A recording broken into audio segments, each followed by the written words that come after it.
Ace Davis. My name is Oliver Ace Davis. I'm a 20-year-old transgender man who was born and raised in Southern Maryland. I've resided in Calvert County for 14 years. I have faced many adversaries due to my transition, but it has bettered me as well. Living in a small town, it isn't simple for someone who differentiates from the social norm whatsoever.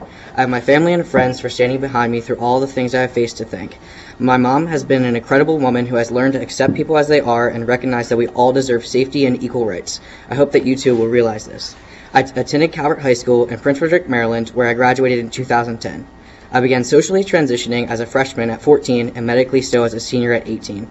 As a senior, I had the opportunity to attend graduation as male, sitting on the male side, wearing the male color due to the aid of Dana Byer.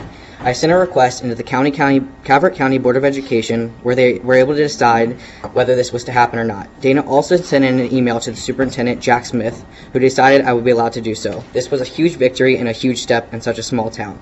I had to deal with a lot of issues during school that surrounded bathroom use as well as the locker room. Now imagine the embarrassment you have gotten. Have you ever walked into the wrong bathroom? We face this daily when not allowed to use the bathroom of the gender we identify with.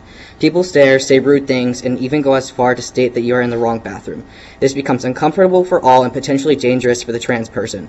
They eventually decided it would be best for me to use the nurse's restroom. Due to it being private, this presented more problems, causing me to get in trouble for being late to class due to the distance. I have recently become aware that the issues with schooling will continue after graduating.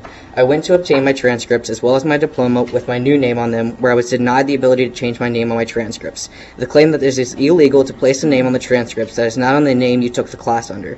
This causes many issues when coming to obtaining a job where they are required. This ultimately means that for the rest of my life, I will have to disclose to all future employers that I'm transgender. That is irrational, harsh, and dangerous. As a teenager, I held many jobs, some with issues due to my trans status, others not so much. I do vividly remember obtaining a job at a local place where the woman who was in charge removed my name from the schedule after becoming aware of me being transgender.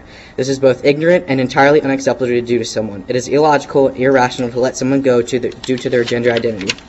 Like I said, growing up in a small town like Calvert, living outside social norms was difficult. In high school, times were uncomfortable and sometimes scary. This didn't stop when I went into the workforce, where ignorance and discrimination followed. It hasn't been easy, and I feared for my life. Luckily, thanks to a few good people who had understanding education and my own perseverance, I was eventually put into the correct role.